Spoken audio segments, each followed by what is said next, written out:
Welcome, ladies and gentlemen. Today we'll be studying the Declaration of Independence. As you pause to look it up online, I'd like to thank you for joining us as we take one step further on our journey through the history and the foundation of the United States of America. Why did this nation separate? How was it set up? What do we need to do to keep it going? Join us as we discuss these. Oh boy, I'm just flipping my lines. Don't worry, that's the same for the Bible study. If you've been around that long, you know I screwed up those lines first. Join us as we discuss these questions and more. Would you like to be a part of what we're doing? Pray for each other and for us and for our nation. Fellowship in your own study, and then go forth and make disciples. All right, who's reading first? All right, my name is Gage. I'm going to read the first paragraph of the Declaration of Independence. The unanimous declaration of the 13 United States of America. When in the course of human events, it becomes necessary for one people to dissolve the political bands which have connected them with another, and to assume among the powers of the earth the separate and equal station to which the laws of nature and of nature's God entitle them. A decent respect to the opinions of mankind requires that they should declare the causes which impel them to the separation. Good evening. My name is Chuck. Second paragraph of the Declaration of Independence. We hold these truths to be self-evident, that all men are created equal, that they are endowed by their Creator with certain unalienable rights, that among these are life, liberty, and the pursuit of happiness, that to secure these rights, governments are instituted among men, deriving their just powers from the consent of the governed, that whenever any form of government becomes destructive of these ends, it is the right of the people to alter or to abolish it, and to institute new government, laying its foundation on such principles and organizing its powers in such form as to them shall seem most likely to affect their safety and happiness. Prudence, indeed, will dictate that governments long established should not be changed for light and transient causes. And accordingly, all experience have shown that mankind are more disposed to suffer while evils are sufferable than to right themselves by abolishing the forms to which they are accustomed. But when a long train of abuses and usurpations, pursuing invariably the same object, evinces a design to reduce them under absolute despotism, it is their right, it is their duty to throw off such government and to provide new guards for their future security. Such has been the patient sufferance of these colonies, and such is now the necessity which constrains them to alter their former system of government. The history of the present King of Great Britain is a history of repeated injuries and usurpations, all having in direct object the establishment of an absolute tyranny over these states. To prove this, let facts be submitted to a candid world. And I'm Joshua, and I'm going to read those facts. He has refused his assent to laws the most wholesome and necessary for the public good. He has forbidden his governors to pass laws of immediate and pressing importance, unless suspended in their operation till his assent should be obtained, and when so suspended, he has utterly neglected to attend to them. He has refused to pass other laws for the accommodation of large districts of people, unless those peoples would relinquish the right of representation in the legislature, a right inestimable to them and formidable to tyrants only. He has called together legislative bodies at places unusual, uncomfortable, and distant from the depository of their public records, for the sole purpose of fatiguing them into compliance with his measures. He has dissolved representative houses repeatedly for opposing with manly firmness his invasions on the right of the people. He has refused for a long time, after such dissolutions, to cause others to be elected, whereby the legislative powers, incapable of annihilation, have returned to the people at large for their exercise, the state remaining in the meantime exposed to all the dangers of invasion from without and convulsions within. He has endeavored to prevent the population of these states, for that purpose obstructing the laws of natural for net. I'm going to restart this one. He has endeavored to prevent the population of these states, for that purpose obstructing the laws for naturalization of foreigners, refusing to pass others to encourage their migrations hither, and raising the conditions of new appropriations of lands. He has obstructed the administration of justice by refusing his assent to laws for establishing judiciary powers. He has made judges dependent on his will alone for the tenure of their offices and the amount and payment of their salaries. He has erected a multitude of new offices and sent hither swarms of officers to harass our people and eat out their substance. I'm going to go ahead and stop there. We're going to pick up next week with the second half of this declaration. So, gentlemen, first thoughts. What was blazingly apparent to you? Well, they definitely didn't like the king. Not a course easily taken. If you in the second paragraph there, it talks about, you should suffer Mhm, under a form of government that you're accustomed to, especially a long-standing one, right? mhm, So you think about, it's easy to read those words, we're going to establish a new government, but that was a lot of anguish, a lot of back and forth debate, arguments. I don't know if fisticuffs were involved. It wouldn't surprise me. I think about the series John Adams. I don't know if some of y'all have watched that or not, but specifically in the wording of the Constitution, there was heated debate, and mhm, you see that there was a lot of division.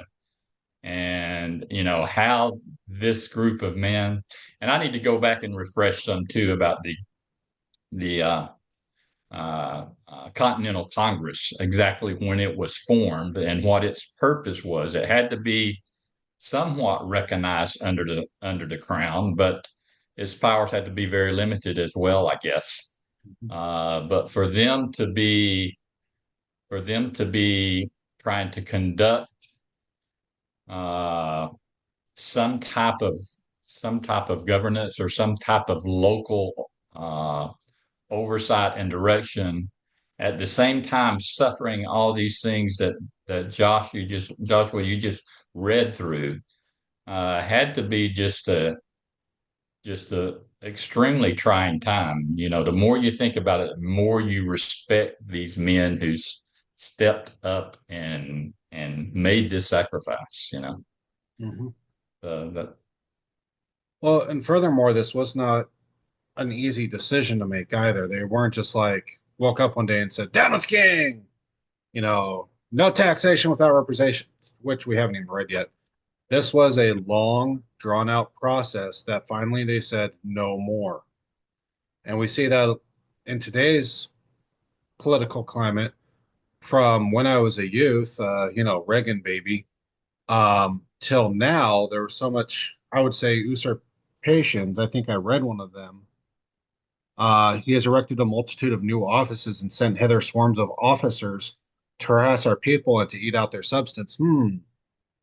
That doesn't sound familiar at all whatsoever, he said non-ironically, or maybe ironically, I'm not sure.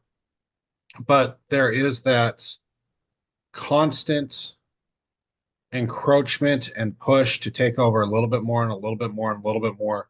And all pushback got knocked down until it's finally, we said no. We said no several times. The answer is no, no more. And this is they didn't want to, but then they had to. And they got backed into that corner. They didn't start out this way. and they didn't have. I don't know if they had a majority of the population. There were still a lot of loyalists in the Mm-hmm. land. Another book I read, probably 5, 6 years ago, 1776. you really see how torn apart the nation was. I mean, if it could have just as easily stayed under British rule, not because uh, there weren't brave people who were willing to fight for their independence, but just because there was a large group of people that wanted to remain loyal to Britain. Yeah, And look at our neighboring country to the north; they decided to stay loyal, right? still are. Yep. So, Gage here, a little bit of background is he's just tackling this for the first time. So he's experiencing what are your first thoughts experiencing this as a new reader of the Declaration? Yeah, I mean, I'm going to agree with a lot of what you guys have said. I particularly like how Chuck ended, his first statement. Um, I forget the exact wording, but it wasn't a decision that they made lightly, and it wasn't. I don't even know if it was necessarily a decision that they wanted to make, but the first paragraph talks about how it's their responsibility to do that when a tyranny is in power. And man, what a scary decision that is, to overthrow everything you knew and have known up to this point. But they must have went through a whole lot of stuff, which obviously they did, and we'll get to that later. But to get to that point, um, yeah, yeah, I'm not as versed on this as you guys are, so I'm enjoying listening to you guys go back and forth about it. It's good to learn. There's another thing Chuck said also earlier. We have the record of the arguments of the Constitution, but we don't have a record of the arguments of the Declaration because they shut it down, they posted guards, and they Mm. hashed out this booger. I mean, what we do have is Thomas Jefferson's first draft with lines drawn through it and a couple of alterations by the other two gentlemen who I forgot. Um, and the men who came were voted into this position to come and to vote on this resolution. And this became a hanging offense. Just meeting together was uh, treason, but to write this document and then affix your signature to it was a hanging offense. So, Yeah, it's funny speaking about treason. Uh, we have been watching the House of David, which is a new series that's out. Long way from scripturally correct. I mean, they make the statement up front that they that in the interest of a story, they have to take some creative liberties. Well, they take a lot. So I've mhm. been reading Samuel just to see how far they are off. But I never really thought about it. But when Samuel went to anoint David, he was accused of treason. He was actually making a act of treason because there was a king in power and he was anointing a new king. I Mhm. think about that here. There was a government in power, and these guys are starting a new government. So yeah, they're traitors. There is an interesting color around their rebellion because a lot of people will just like throw off the tyrant, but then they also say, right of the people to alter and to Having abolish a hard it. time hearing you in that position, Josh. Oh, sorry about that. Reading it here. Uh, dang, I lost my spot moving. Right of the people to alter or abolish it. But here's the second color they put around this, and to institute new government, laying its foundation on such principles and organizing its powers in such form as to them shall seem most likely to affect their safety and happiness. That's not a statement of revenge.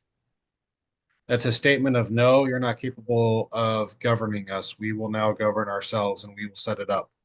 There's a lot of people who speak of revolution, like somehow magically when their wish comes through, afterwards everything is hunky dory, and then you know their guy gets taken out and shot because he didn't align with number one boss exactly.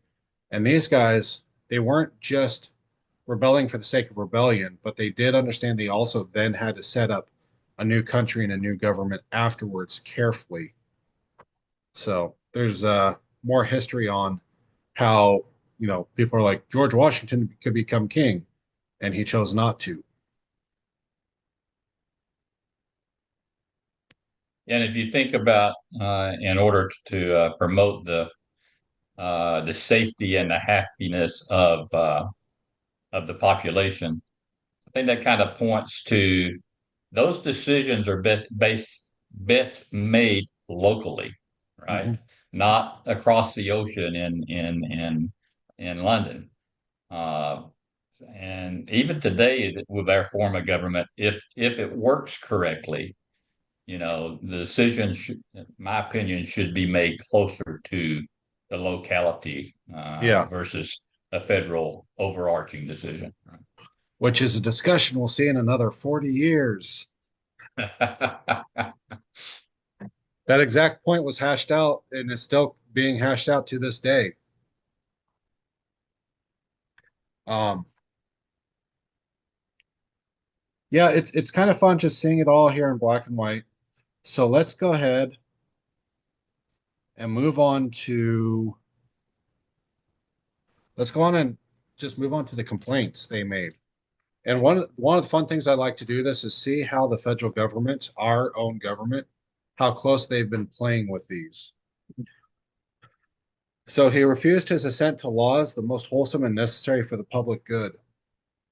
We actually have had, if you understand the three federal branches, the executive branch, also known as the president, and those working underneath him, are to execute the laws. And several, we have a nice long history, last presidents included in that, who have chosen not to execute the laws faithfully. And that is their job. When you say execute, what's the meaning behind that? Carry out, sometimes even with executions, actually, people die. But it is um, there are the laws on the books that Congress has passed, and it is the job of the president to make sure those laws are followed, make sure that people who break those laws are punished, to establish the force to enforce those laws, and then to enforce them. Yeah, if you think of the uh, government as a corporation or a business, and the executive branch of the government being the executives of that organization, then they should be um, they should be measured about how they carry out the business of that corporation or of that government, right? And if the business of the government, let's give an example, if the business of that government is to uh, enforce immigration laws, then the government should be held accountable for doing that. Mhm. Or for a business, it's got to make as many soda bottles as possible. And the CEO, the chief executive officer, decides he doesn't want to make soda bottles. He just wants to put it in plastic baggies and sell it. You know, that is not executing the will of the company that well. Right. And it's interesting when you look at, I don't know if it was a chart on this same site or maybe a chart in this book. I think it might be a chart in the book. Let me look for a moment. It So, charts ladies, out the three branches. we'll be reading this in a couple of weeks. You might want to get a copy. Yeah. Anyway, it may be separate. I don't see it in the book right now. But a chart of the three branches, and there's really nothing in the legislative branch or in the judicial branch that could execute on anything, right? Mhm. If you look at all of the organizations that get anything done, they all fall under that executive branch.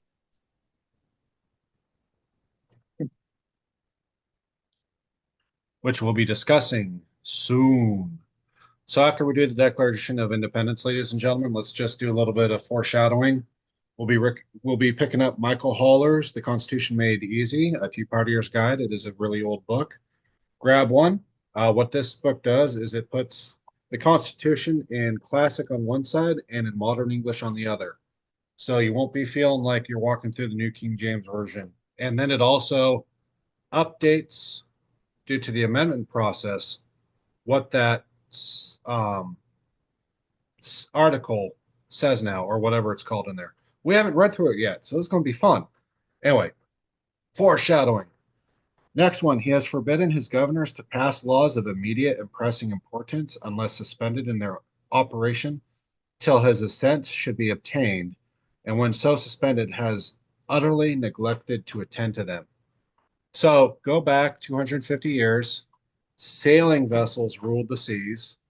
They'd have to make the laws, put them on a boat, ship them across the Atlantic, which is not easy in the winter, have him look at them, sign them, and ship them back. And, it was just one way. And then there's probably a table in the castle there covered with all these little rolls and parchments that he needs to look at someday when he gets around to it.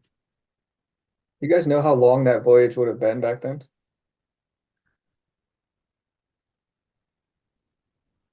I don't. Depends Columbus, I on the think, winds. yeah. Columbus, I think, took 3 weeks, but he was taking the long way. And I think he got caught in the doldrums. I think the Pilgrims took a week, maybe 2 weeks. Yeah, it's kind of interesting imagining being on the North Atlantic Ocean in something as big as my apartment. Does not sound fun. Well, according to the AI on Google, the voyage could have been completed in as little as 4 weeks with favorable winds, but the average crossing took 6 to 12 weeks.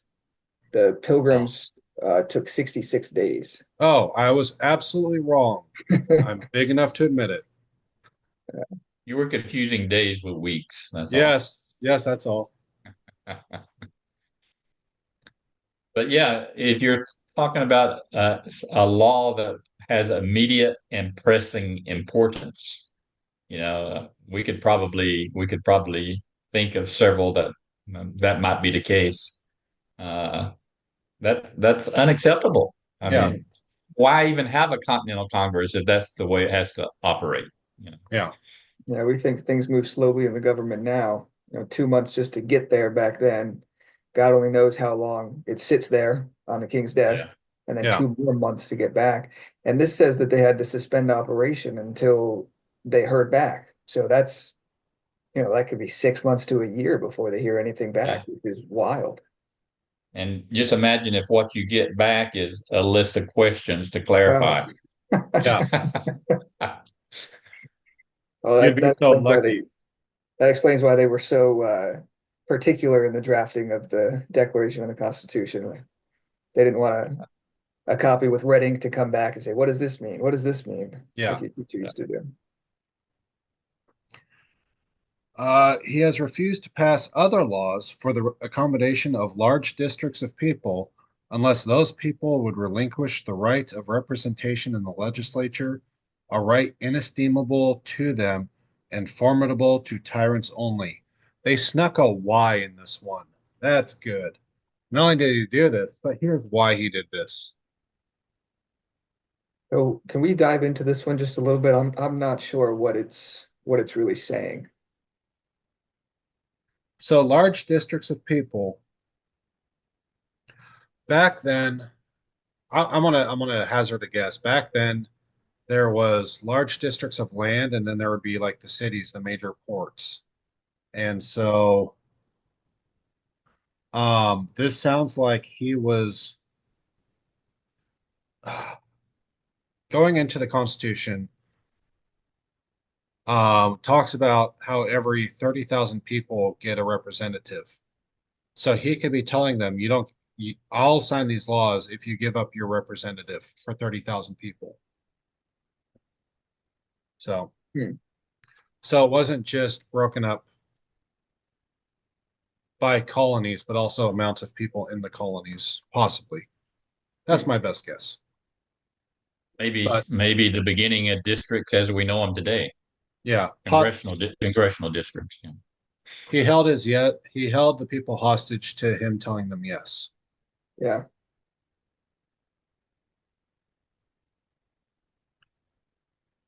Yeah, we need that historian on here. When's he showing up? He's a bit Yeah, late. right.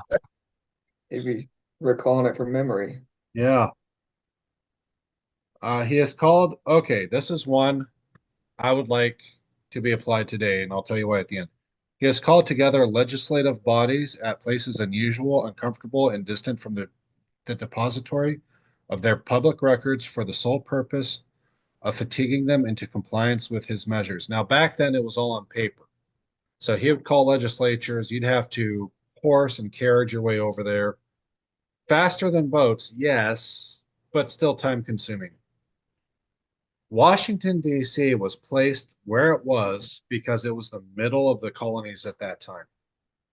I am all for if we ever get a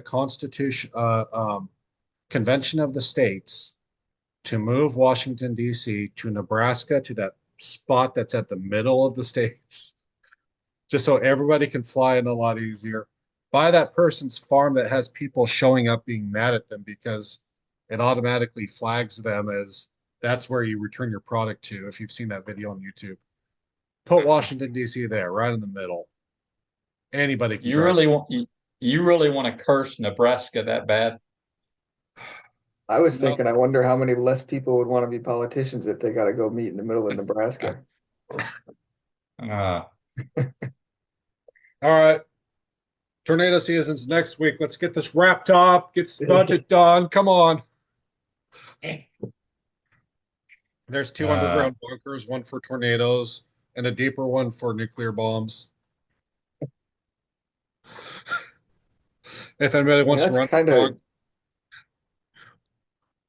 sorry, the it's so flat joke. If anybody wants to run for Congress, you can climb up on the tallest building and watch them run for 2 weeks.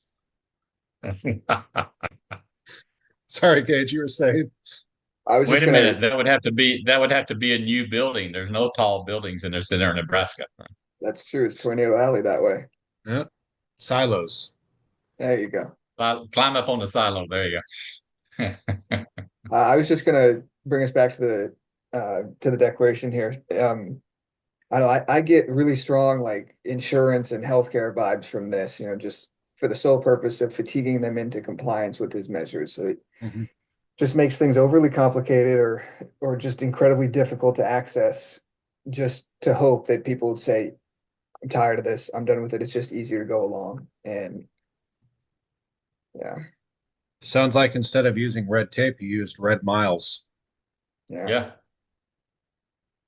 lots it of it. works. Negotiations are still done that way. You know, Yep. you get two parties trying to negotiate, and the one you would hope that they would pick a common ground, right? Where neither party has the upper hand or the lower hand. But you know, the one that's negotiating from a position of power will always pick their location if they can. Mhm. And that might involve long distance travel or who knows what. Well, and the thing there is he calls together the legislative bodies.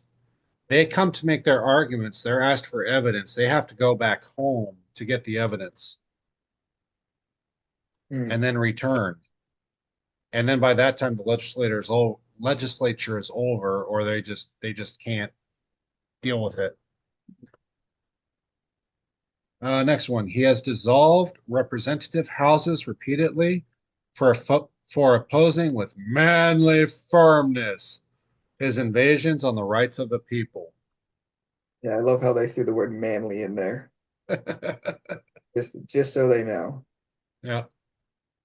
Like Well, we've yeah, already, what is an example of that? I mean, opposing uh,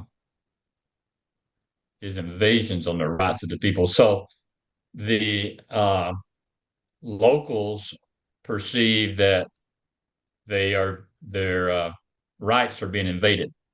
So Mhm. they chunk key over side of a ship in Boston Harbor. That was their manly firmness of rejecting. Yeah, Uh, so I just I Googled it. Oh, I'm sorry, Chuck, go ahead. go ahead.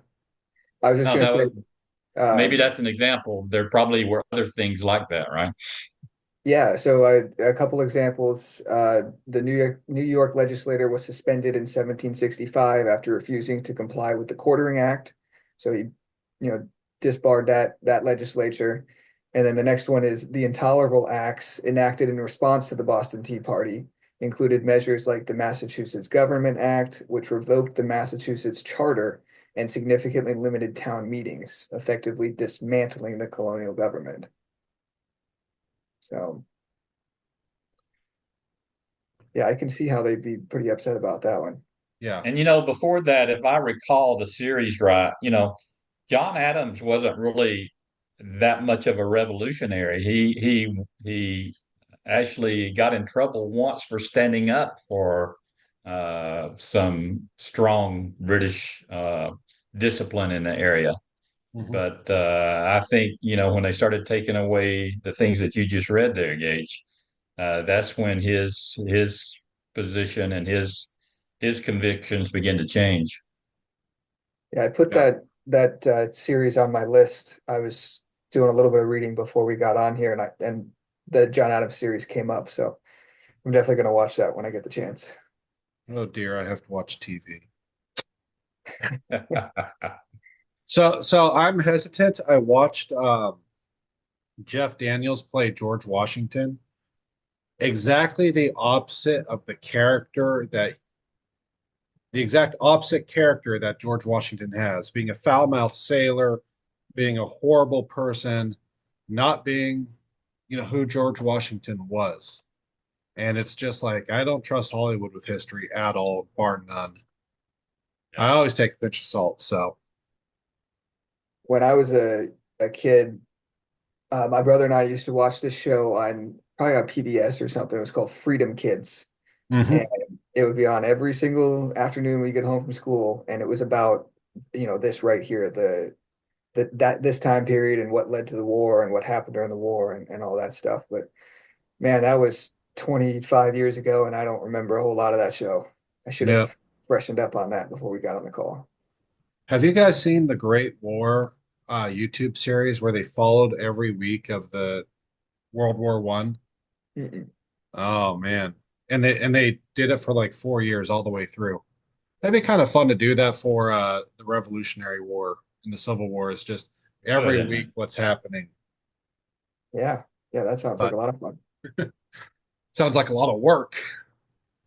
Yeah, But we get in these in that we see the what and the how. In these documents we see the why. And I think that's the important thing. Um, we better get going. I see what time it is.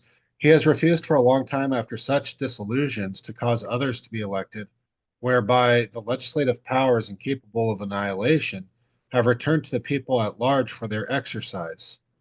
The state remaining in the meantime exposed to all the dangers of invasion from without and convulsions from within. The law, we live in a nice system where the law is dependent on three separate branches of federal government, five different branches of power total. I'll get into the other two later. Haha, hidden surprise.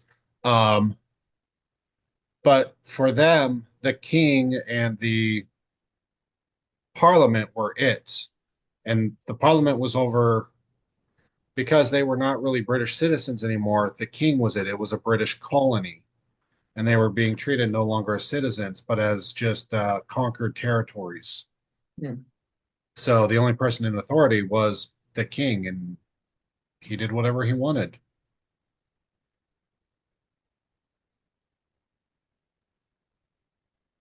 And so, because he wasn't allowing the people to gather to form governments because they could rebel, well, here's what you got.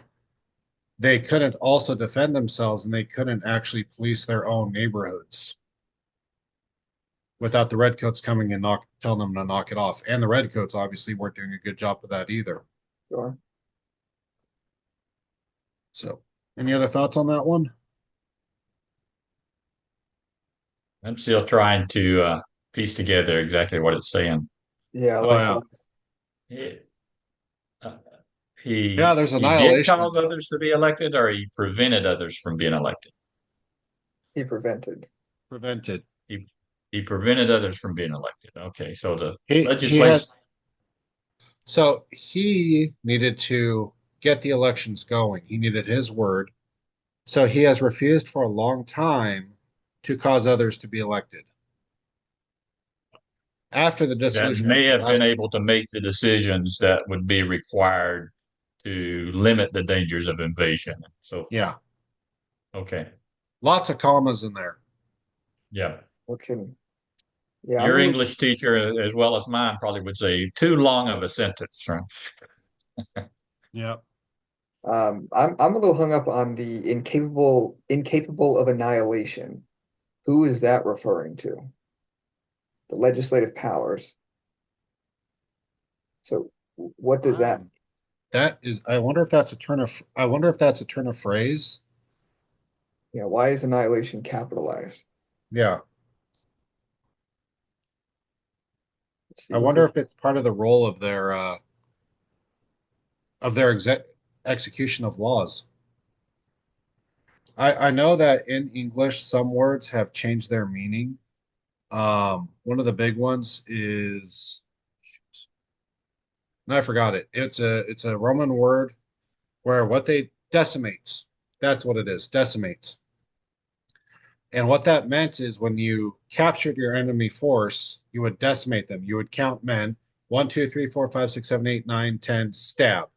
1, 2, 3, 4, 5, 6, 7, 8, 9, 10, stab. You would kill 1/10 of their force that way. Now, in English terms, decimate means more to utterly wipe out and destroy, which is closer to annihilate. So I'm not sure what annihilate Yeah. meant back then.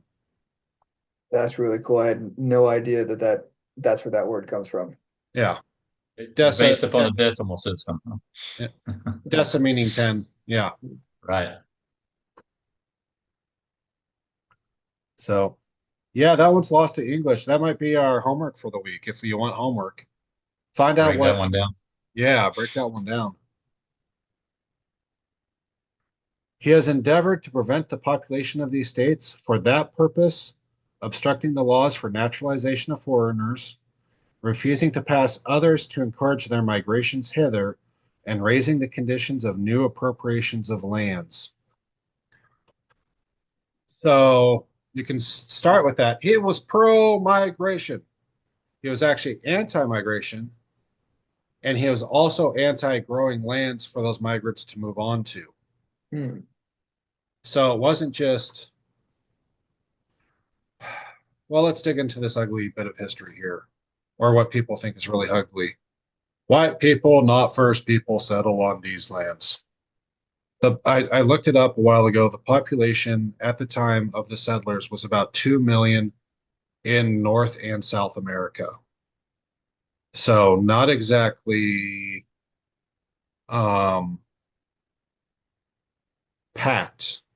And most of the tribes were nomadic. And getting into settlers and Native American tribes politics is like getting into European history because all the tribes had their own leadership, their own behavior, their own systems. They were not one uniform nation. They were not one uniform people. They were independent sub-states with their own, with several different treaties with the settlers as they moved in.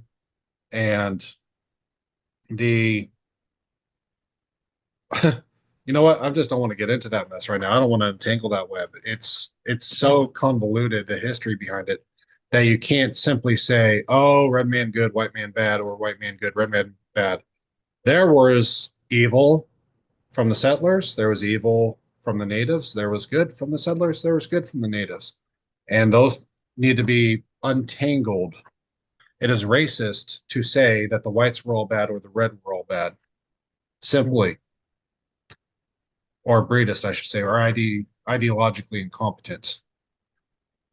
But as New settlers came in, they needed lands to move to, otherwise they would stop. We saw this when the Irish came here in mass, and they had to go through New York because New York didn't let them stop there in order to grow into the Ohio Valley. Hmm. But if the king wasn't letting them get their own lands, then there couldn't be that growth. They couldn't make those trades. They couldn't make those land purchases. They couldn't set up the farms for new migrants to come in and be able to sustain the ground. Don't forget that back then that was an agricultural nation. Agriculture, all countries were agricultural, with like 80% plus of the population farming. Not So like the king's motivation in limiting the migration and restricting new lands uh, probably was the larger the population, the more it was difficult to control. yeah, Sure. Wouldn't you think? Yeah, I think he saw the colonies as a resource to draw from for England. Didn't want them to have the ability to draw on it for themselves. You know, Yeah. like you said, keep them weak, keep them controllable. Don't let them get too big. and quite honestly, a lot of bad eggs would have left England to come here. I mean, look at the Pilgrims. They were not exactly champions of the king Hmm. when they fled. I think where I was born and raised was a penal colony originally, Georgia. Australia? Yeah, Yeah. I was thinking Australia too. That also. As a matter of fact, there's still a lot of convicts in Australia, but nothing. Uh, but Still no, a lot yeah, in Georgia was. Georgia.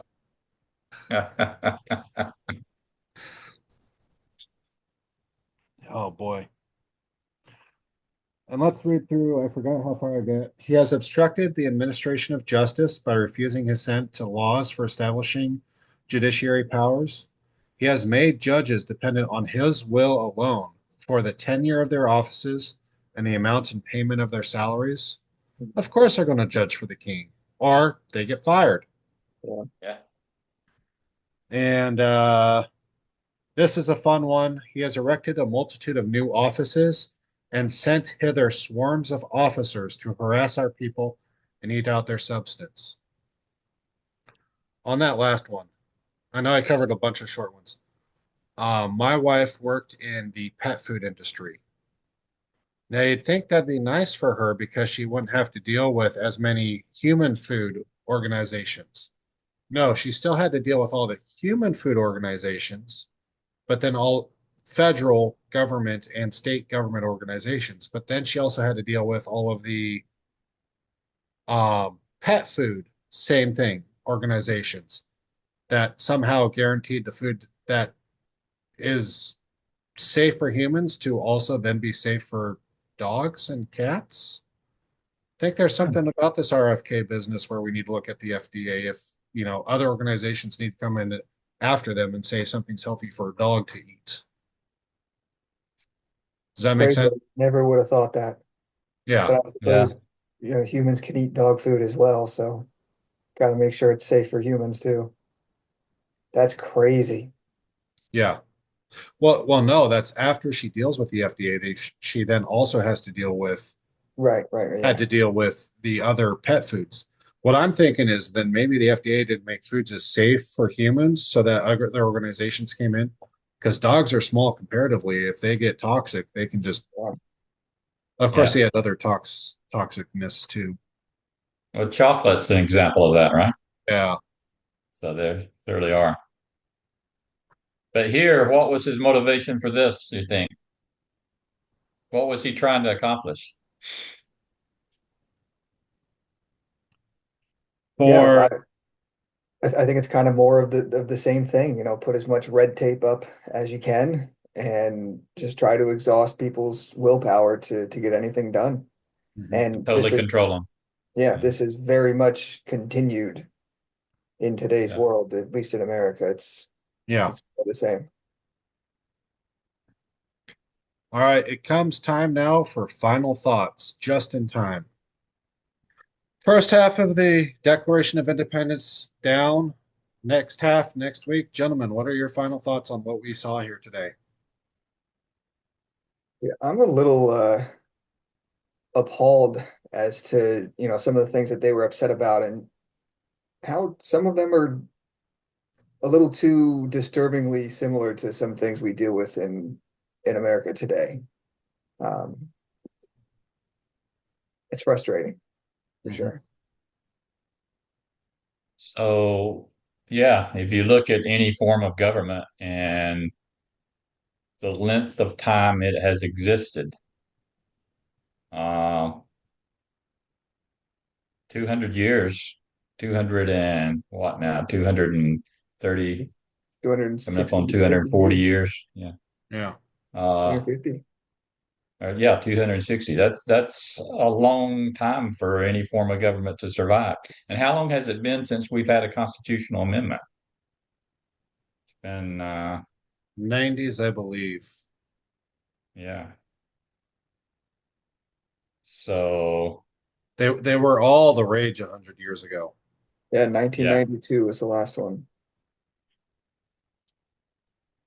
So you wonder, just like we all admitted, this is not a document that we refresh ourselves on a periodical basis or anything. It's a document that, mm, uh, for myself, I may have read once before today. So how much of the population really understands, Mhm. or even has a desire to understand what's here? And if they don't have a desire to understand what's here, if if it was to totally change overnight, would they even know they lost something? It's I think there's a big difference between keeping it behind glass and putting it in school curriculum than actually teaching people how to study this piece of paper, the hows and whys. I think a lot of people read through it just to read through it and do a report on it, but they don't actually chew on it at all. And I think this is why we do the Bible studies. This is why we do this kind of study, is because we do need to take time and chew on these things. To quote Solomon, there's nothing new under the sun. And like you were saying, Gage, there's nothing new under the sun. We could just make these same complaints slightly reworded Mm. or exactly the same because tyrants will tyrannize. Yeah, what's that saying? Those that don't know history are doomed to repeat it. Yeah, yeah, except they won't know they're repeating it. right. All right, Gage, you got final thought. Oh, this was good. I had no idea what to expect coming into this, but this is really good. Thank you for inviting me into this. I'm looking forward to the rest of this. My pleasure. All right, and as is our custom, we're going to close in prayer. Who would like to close us? I can. Okay. Father in heaven, we thank you for an opportunity, Lord, to live in this nation that you have ordained, that you have blessed, that you have helped to remain strong. Lord, help us to always understand that this nation was formed in your will and under your sovereign authority, and that you will be in support of it as long as, Lord, we honor you and recognize you. And Lord, hopefully that's what we do in this discussion and this study going forward. Lord, if it can help others to see the wisdom in you and what you provide, Lord, we thank you for that. We thank you for Joshua setting this up and uh, just go with each of us, Lord, as we leave and keep us mindful of you and of the country that you've provided for us to be a part of. In Jesus' name we pray. Amen. Amen.